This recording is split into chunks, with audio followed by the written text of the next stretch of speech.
Hello friends, आज मैं आपके साथ इकोनॉमिक्स का एक और टॉपिक लेके आया हूँ और टॉपिक का नाम है law of equi marginal utility. तो डिस्कस करेंगे कि इक्वी मार्जिनल यूटिलिटी होता क्या है। शुरू करने से पहले बता दूं कि चैप्टर का नाम है यूटिलिटी और इस चैप्टर के सारे लिंक्स आपको इस वीडियो की डिस्क्रिप्शन में मिल जाएंगे। चलिए शुरू करते हैं कि law of equi marginal utility होता क्या है। The utility maximising consumer must allocate his income among various commodities in such a way that the last unit of money spent on each commodity gives him same marginal utility। तो अगर हम law of equi marginal utility की बात करते हैं तो हम ये मानते हैं कि अगर कंज्यूमर रैशनल है, मतलब अगर कंज्यूमर को मैक्सिमम सेटिस्फेक्शन चाहिए तो कंज्यूमर अपनी इनकम इस हिसाब से खर्च करेगा कि वो डिफरेंट कमोडिटीज के ऊपर इस हिसाब से खर्च करेगा कि जो उसने लास्ट अपना पैसा खर्च किया है, लास्ट मनी स्पेंट जो है उसको इक्वल मार्जिनल यूटिलिटी दे। तो कैसे देगी ये? विद द हेल्प ऑफ, मैंने टेबल एंड डायग्राम एक्सप्लेन किया है और जिस हिसाब से आपने पेपर में लिखना है मैंने उसी हिसाब से एक्सप्लेन किया है। ठीक है, तो अब मैं एजम्पशंस बोल रहा हूँ। एजम्पशंस आप, अगर आप लगातार मेरी वीडियो देख रहे हैं तो जो पिछली वीडियो में थी वही सेम टू सेम है, हालांकि मैं फिर से डिस्कस करूंगा कि it is assume that consumer is rational. हम ये एज्यूम करके चलते हैं कि कंज्यूमर रैशनल रहेगा। इसका मतलब ये है कि कंज्यूमर अपनी जो गिवन इनकम है उससे मैक्सिमम सेटिस्फेक्शन चाहता है। ठीक है, नेक्स्ट आ जाता है यूटिलिटी। जो अप्रोच है वो है कार्डिनल यूटिलिटी। ठीक है, हम एज्यूम करके चल रहे हैं कि utility can be measured in numbers. तो cardinal utility means that utility that a consumer derives from a unit of commodity can be measured in terms of cardinal number। मतलब यूटिलिटी को नंबरों में मेजर कर सकते हैं और जो यूनिट्स हैं वो यूटिल्स हैं। ठीक है, next, the law of diminishing marginal utility operates. जैसे जैसे कंज्यूमर ज्यादा कंज्यूम करेगा उसकी जो मार्जिनल यूटिलिटी है वो गिरती रहेगी। नेक्स्ट आ जाता है marginal utility of money remains same. Money की जो मार्जिनल यूटिलिटी है वो भी हमारे लिए सेम रहेगी। ठीक है, ऑल्दो ये पॉसिबल नहीं होता। फिफ्थ पॉइंट है consumers income is given and remains constant. Given है कंज्यूमर की इनकम और ये लगातार कांस्टेंट रहेगी जब तक हम ये प्रॉब्लम डिस्कस कर रहे हैं। Prices of other commodities like substitute complementary ये भी कांस्टेंट रहेंगे। टेस्ट एंड प्रेफरेंस जो है कंज्यूमर के ये भी चेंज नहीं होंगे। ठीक है, तो अब हम हेडिंग बनाएंगे determination of equi marginal utility या law of equi marginal utility, ऐसे लिख सकते हो। तो इसको विद द हेल्प ऑफ, मैंने टेबल एंड डायग्राम एक्सप्लेन करने की कोशिश की है, तो आपको इसी हिसाब से पेपर में अटेम्प्ट करना है। समझ की बात? The utility maximising consumer will spend his income on different goods in such a way that marginal utility of each good is proportional to its price। ध्यान से समझना, फिर से बोल रहा हूं, यूटिलिटी मैक्सिमाइजिंग कंज्यूमर अपना पैसा इस हिसाब से खर्च करेगा डिफरेंट गुड्स के ऊपर in such a way that marginal utility of each good is proportional to its price. मतलब कि इस हिसाब से खर्च करना कि जो मार्जिनल यूटिलिटी है वो प्रोपोर्शनल रहेगी। किसके बराबर रहेगी? प्राइस के बराबर रहेगी। समझिए बात, जितनी मार्जिनल यूटिलिटी और प्राइस की रेशियो है वो सारे गुड्स में बराबर होनी चाहिए। ये बात यहाँ पे काफी इंपॉर्टेंट है। The consumer will maximize utility when the ratio of marginal utility is derived from different goods and their prices is equal। Simple words में consumer equilibrium में तब होगा जब marginal utility और prices की ratio different goods की बराबर होगी। जैसे यहाँ मैंने लिखा है कि marginal utility of X divided by price of X, मतलब marginal utility और प्राइस की रेशियो एक गुड की दूसरे गुड के बराबर, तीसरे गुड के बराबर, चौथे गुड के बराबर, और ये सारी किसके बराबर होनी चाहिए? मार्जिनल यूटिलिटी ऑफ मनी के। This is also known as proportionality rule. इसको प्रोपोर्शनैलिटी रूल भी कहा जाता है कि सारी प्रोपोर्शंस में बराबर होनी चाहिए। ठीक है, फॉर एग्जाम्पल मैं एग्जाम्पल दे देता हूँ कि एक्स गुड की मार्जिनल यूटिलिटी है 8, उसका प्राइस है 2, it should be equal to Y good की मार्जिनल यूटिलिटी है 4 और उसका जो प्राइस है वो है 1, क्योंकि ये भी काट के ये आ गया 1/4, ये भी मतलब 4/1, ये भी 4/1, तो ये सारे के सारे इक्वल आ जाएंगे किससे? मार्जिनल यूटिलिटी ऑफ मनी से। समझ की बात? In in others, in other words लिखना था, रुको 2 मिनट, मैं यहाँ पे सही भी कर देता हूँ। इन अदर वर्ड्स, ठीक है, comma, the consumer will be in equilibrium while purchasing X good and Y good when, जब वही बात दोबारा कि जो मार्जिनल यूटिलिटी ऑफ एक्स है डिवाइडेड बाय प्राइस, मतलब मार्जिनल यूटिलिटी और प्राइस की रेशियो हर एक गुड के बराबर होनी चाहिए। किसके बराबर होनी चाहिए? मार्जिनल यूटिलिटी ऑफ मनी के बराबर। अब मैंने एक टेक्निकल सी एग्जांपल दी है जिससे आप और बेहतर तरीके से पेपर में इसको एक्सप्लेन कर सकते हो।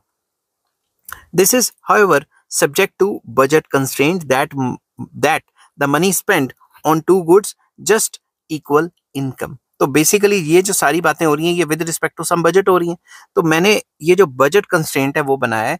इसमें क्या है, price of X good multiply by quantity of X good plus price of Y good multiply, यहाँ मल्टीप्लाई आना था, रुको 2 मिनट। ये जब स्पीड स्पीड में लिखो तो बीच में ये हो जाता है, इसलिए मैं बच्चों को कहता हूँ कि आराम आराम से पेपर में लिखना चाहिए। तो मुझे नोट्स बनाने के लिए तो स्पीड खींचनी पड़ती है थोड़ी, क्योंकि काफी काम होता है। तो सिंपल सा फॉर्मूला है, price of X into quantity of X plus price of Y into quantity of Y should be equal to total income. Here MUX divided by PX, मतलब marginal utility derived from X divided by price of X shows the marginal utility of a unit of money, say rupee, spent on commodity X। तो जो भी X good पे जो पैसा हमने खर्च किया है उसकी जो मार्जिनल यूटिलिटी है उसको दिखाया गया है MUX डिवाइडेड बाय PX से। सिमिलरली MUY मतलब Y गुड की मार्जिनल यूटिलिटी डिवाइडेड बाय उसका price indicates marginal utility of a unit of money spent on Y commodity. तो इसकी जो रेशियो है वो आपको मार्जिनल यूटिलिटी दिखाती है वाई गुड की, जो मार्जिनल यूटिलिटी ऑफ मनी है ऑन वाई गुड। ठीक है, अब इसको एक्सप्लेन करते हैं और अच्छे तरीके से। Let us explain the law of equi marginal utility by taking an example. For simplicity we assume that consumer wants to spend 40 rupees, उसके पास 40 रुपीज है, on the purchase of 2 goods, उसके पास 40 रुपीज है और 2 गुड्स उन्होंने खरीदने हैं, that is X good and Y good. The prices of which are ₹5, X good के प्राइस के हैं 5 एंड वाई गुड के प्राइस के हैं 10 रेस्पेक्टिवली। मैंने यहाँ लिख लिया क्वांटिटी, क्वांटिटी मतलब सिंपल वर्ड्स में क्वांटिटी ऑफ एक्स गुड, समझ की बात, क्योंकि नहीं एक्स क्वांटिटी लिख लेते हैं यहाँ पे। ठीक है, क्वांटिटी की बात कर ले क्योंकि एक्स गुड भी है वाई गुड भी है। ठीक है, तो quantity of X good and Y good 1 2 3 4 5 6, यहाँ marginal utility of X good, यहाँ marginal utility of Y good. यहाँ पे क्या कर दी, रेशो, किसकी रेशो है, marginal utility of X good divided by price of X good, और यहाँ पे marginal utility of Y good divided by price of Y good. तो इनकी मार्जिनल यूटिलिटीज दी हुई हैं पहले से, तो हमने क्या करना है, इनको प्राइस से डिवाइड कर देना है। प्राइस ऑफ एक्स कितना है 5, तो जितनी भी ये मार्जिनल यूटिलिटीज दी हुई हैं एक्स गुड की, इसको 5 से डिवाइड कर लिया तो ये आ गया, समझ की बात। वैसे ही वाई गुड का प्राइस क्या है 10, तो वाई गुड की जितनी भी मार्जिनल यूटिलिटीज हैं ये वाली, उनको हमने क्या किया, उनको हमने 10 से डिवाइड कर दिया, तो ये marginal utility of y divided by price of y हो गया। यहां तक टेबल समझ आ गया। अब इसको एक्सप्लेन करेंगे। In the given table marginal utility per rupee spent on each good diminishes because marginal utility of each good diminishes as we consume more units. अब ये जो देख रहे हैं आप, इनकी जो रेशो है वो लगातार गिरती जा रही है। गिरती क्यों जा रही है रेशो, क्योंकि प्राइसेस तो कांस्टेंट है, इनकी मार्जिनल यूटिलिटीज गिरती जा रही हैं, एक्स की भी और वाई की भी, इसी वजह से इनकी जो रेशोज हैं वो भी गिर रही हैं। The marginal utility per rupee will be quite useful in helping the consumer to solve the problem of selecting the amounts of each good that maximizes his utility। तो इसमें ये बताया कि हम मार्जिनल यूटिलिटी का जो पर रुपी मतलब ये जो रेशियो है ये काफ़ी हेल्पफुल रहेगी हमारे लिए, ताकि हम अच्छे से निकाल सकें कि कंज्यूमर दोनों गुड्स की कितनी क्वांटिटी कंज्यूम करेगा। From the above table it is clear that the proportionality rule, ये जो रूल है MUX divided by PX is equals to MUY divided by PY can be fulfilled at many points. ठीक है, जैसे इन points पे भी ये बराबर हो रही है, 6 यहाँ पे भी बराबर हो रही है, 7 पे भी हो रही है, 8 पे भी हो रही है, समझिए बात। कई पॉइंट्स पे 4 सिचुएशंस में ये आपस में बराबर हैं। ठीक है, such as third unit of X good and first unit of Y good, यही वाली बात, थर्ड यूनिट ऑफ एक्स और ये इसका 1 तो सारे मैंने यहाँ लिख दिए, और fourth unit of X good and second unit of 2 units of Y good, 5 units of X good and 3 units of Y good, और 6 units of X good and 4 units of Y good. तो ये 4 situations और ये 4 situations में इनकी ratio बराबर होती है। ठीक है, आप पॉज कर करके साथ साथ लिख रहे हो तो आपको बहुत मतलब मजा आने वाला है। अब रियल सिचुएशन में कौन सी सिचुएशन में इक्विलिब्रियम होगी वो बता रहा हूँ। कॉम्बिनेशन नंबर 1 2 3 4, ठीक है, ये चारों के चारों कॉम्बिनेशंस, जिन कॉम्बिनेशंस के अंदर मैंने लिख लिया कि पहले कॉम्बिनेशन में एक्स गुड 3 यूनिट्स लेंगे, Y good 1 unit, second combination में 4 units of X good and 2 units of Y good, third combination जो कॉमन आ रहा था जिसमें MUX ये जो दोनों की रेशियो बराबर आ रही थी, थर्ड में 5 यूनिट्स ऑफ एक्स गुड थे और 3 यूनिट्स ऑफ वाई गुड थे, और फोर्थ में 6 यूनिट्स ऑफ एक्स गुड थे और 4 यूनिट्स ऑफ वाई गुड थे। ठीक है, अब इन सब में हमने देखना है कि हमारा खर्चा क्या हुआ। अब आप खुद सोचो, 3 जो है एक्स गुड खरीदने हैं और एक्स गुड की कीमत है 5, और एक खरीद रहे हैं वाई गुड और वाई गुड की कीमत है 10 रुपए, तो टोटल खर्चा कितना हुआ 25। हमारा बजट कितना है 40, तो हमें सेकंड कॉम्बिनेशन चूज कर रहा है जिसमें हम 4 यूनिट्स ऑफ एक्स गुड लेंगे और 2 यूनिट्स ऑफ वाई गुड लेंगे। इसको हम आपस में बजट को टोटल करते हैं तो ये बजट हमारा 40 हो जाता है, ठीक है।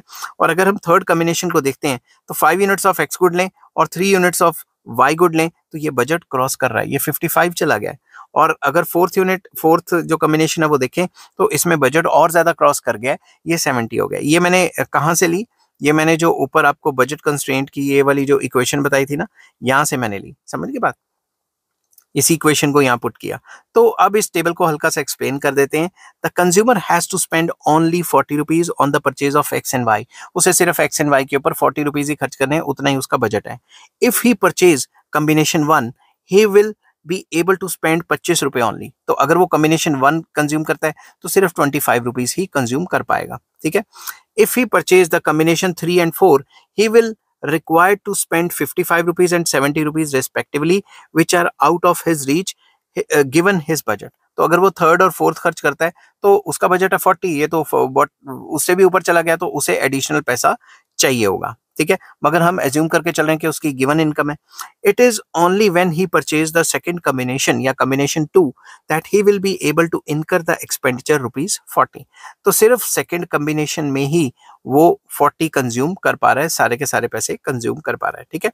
Thus, the consumer will be in equilibrium when he buys 4 units of X good and 2 units of Y good and thereby spends the total sum of 40 rupees। तो तभी इक्विलिब्रियम में होगा जब वो सेकंड कॉम्बिनेशन कंज्यूम करेगा, के सारे पैसे खर्च हो जाएंगे उसके। Hence, according to the law of equimarginal utility, the consumer will be in equilibrium when marginal utility of X good divided by price of X good is equals to marginal utility of Y good divided by price of Y good, and at the same time the consumer must spend the entire income on the purchase of two goods, ठीक है। तो इसमें जो combination equilibrium का बनेगा वो ये बनेगा कि आप ये वाली चीज अगर आप ध्यान से देखेंगे तो 4 यूनिट्स ऑफ कौन सा कंज्यूम कर रहे हो, 4 यूनिट्स आप एक्स गुड के कंज्यूम कर रहे हो, और यहां से अगर देखें 4 units of X good and 2 units of Y good. तो अगर आप देखो 4 units of X good and 2 units of Y good, तो जब ये कॉम्बिनेशन मिलेगा तभी कंज्यूमर इक्विलिब्रियम में होगा, समझ की बात। तो ये साइमल्टेनियसली आपने इसी तरीके से लिखना है, इसका डायग्राम भी है। The consumer will obtain the total utility from the consumption of X good. वो कितनी होगी जो उसे मिलेगी एक्स गुड से टोटल यूटिलिटी 170। 170 कैसे मिली भाई, अभी टेबल पे जाके बताता हूँ। 170 उसे टोटल यूटिलिटी कैसे मिली, ये जो फोर्थ यूनिट तक उसकी जितनी भी टोटल यूटिलिटी है वो सारी टोटल कर दी, ठीक है। और वैसे वाई की भी टोटल कर दी सेकंड यूनिट तक। तो यहाँ पे मैंने लिखा हुआ है ब्रैकेट में ताकि आपको कंफ्यूजन ना हो। जितनी भी उसे फोर्थ यूनिट तक एक्स गुड की जो मिली है यूटिलिटीज, मार्जिनल यूटिलिटीज, उनको टोटल कर देंगे तो टोटल यूटिलिटी बन जाएगी, क्योंकि सिग्मा मार्जिनल यूटिलिटी क्या होता है, total utility. And from the consumption of Y good उसे 150 यूटिल्स मिलेगी, जो पहली 2 यूनिट से यूटिलिटी मिली थी मार्जिनल यूटिलिटी, उसको टोटल कर देंगे। The total utility from both the goods must be 320। तो इन दोनों को टोटल करेंगे 150 और 170, ये 320 यूटिल्स हैं जो कि मैक्सिमम है। No other combination of X good and Y good can give as much utility when income is ₹40। given the income 40 इतनी यूटिलिटी नहीं मिल पाएगी। अब इसको हम डायग्राम से एक्सप्लेन करने की कोशिश करते हैं। एक्स एक्सिस पे मैंने quantity of X good and quantity of Y good दिया हुआ है, और वाई एक्सिस पे ratio of marginal utility and price of X good, और दूसरी तरफ फिगर 2 में प्राइस ऑफ वाई गुड दिया हुआ है। तो इसमें हमने ये दिखाया है कि ये जो कर्व है ये MUX डिवाइडेड बाय PX की कर्व है, और ये वाली curve MUY divided by PY। तो आपको जैसा कि टेबल में बताया था, मैं 4 unit of X good consume करूंगा, जो मुझे 7 की जो रेशियो है marginal utility of X good और प्राइस की जो रेशियो है वो दे रहा है, और यहाँ पे भी मुझे 7 की रेशियो मिल रही है। कहाँ पे मिल रही है, 2 यूनिट्स कंज्यूम करके। तो टेबल भी मुझे डायरेक्टली यही दिखाता है कि मुझे 2 units of Y good, table मतलब ये जो मैंने फिगर बनाई है वो टेबल के हिसाब से बनाई है कि मुझे वाई गुड सिर्फ 2 यूनिट्स कंज्यूम करने हैं और 4 units of X good consume करने हैं। अब इसको हम लिखेंगे कैसे अपनी लैंग्वेज में। The law of equimarginal utility can be explained with the help of diagram given above. The quantity of x good and quantity of y good are shown on x-axis, while marginal utility of x good ratio, ये ratio भी कह सकते हैं, या marginal utility of X good divided by price of X good and marginal utility of Y good divided by price of Y good are shown on Y axis, जो कि figure 1 and 2 में दिए हुए हैं।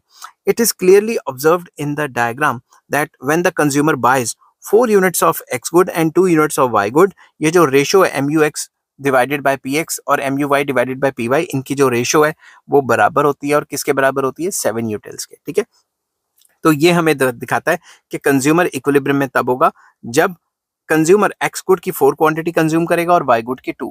ये मैंने जो हमने गिवन टेबल बनाया है उसके हिसाब से आ रही है। अगर आप कोई अपना एग्जांपल लेते हैं तो उसके हिसाब से ऊपर नीचे भी हो सकता है। अब लिमिटेशंस क्या है, इस लॉ की लिमिटेशंस क्या है?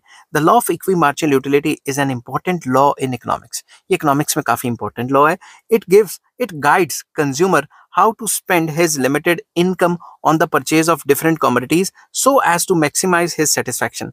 तो ये लॉ हमें बताता है कि अगर एक से ज्यादा कमोडिटीज हैं तो कंज्यूमर अपना पैसा किस हिसाब से खर्च करे कि उसे मैक्सिमम सेटिस्फैक्शन मिले। In practice however we may find it difficult to apply this principle in practice for the following reason. मगर असल जिंदगी में ये अपनी लाइफ में अप्लाई करना थोड़ा सा मुश्किल हो जाता है रियल लाइफ में। कैसे?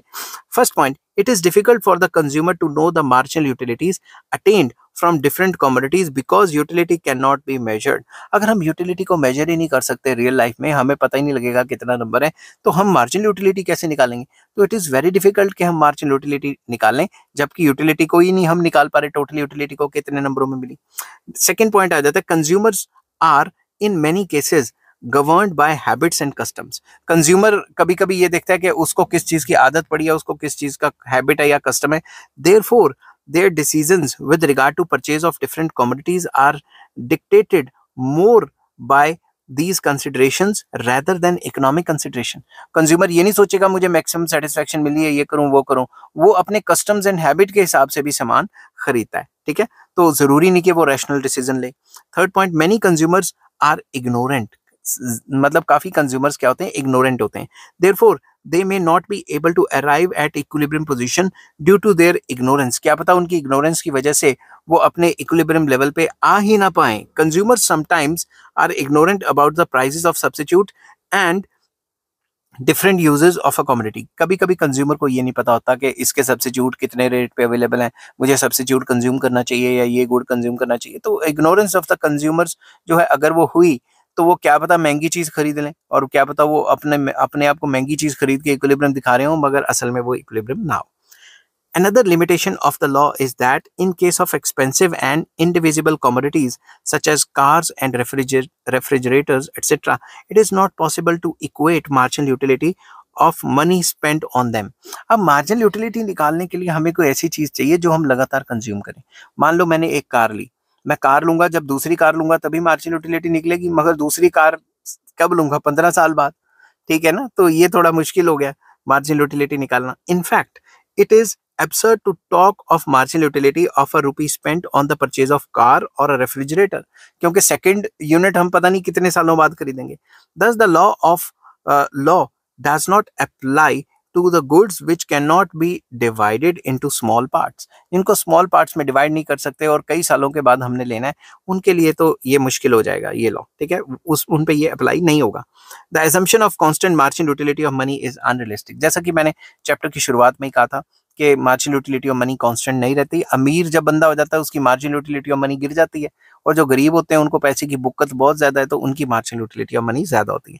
इन real life marginal utility of money changes as the consumer has more और लेस मनी इनकम। जैसे जैसे उसके पास पैसे ज्यादा कम होते रहेंगे मार्जिनल यूटिलिटी ऑफ मनी भी चेंज होती रहेगी। फॉर एग्जाम्पल, मैं किसी की बात क्यों करनी, मैं अपनी बात करता हूँ कि कोरोना से पहले जो है पैसे की जो यूटिलिटी होती थी मेरी वो बहुत कम होती थी। मैं ऐसे खर्चे करता था, इधर उधर खर्चा कर रहा, कभी दोस्तों के साथ जा रहे हैं, इधर उधर जा रहे हैं।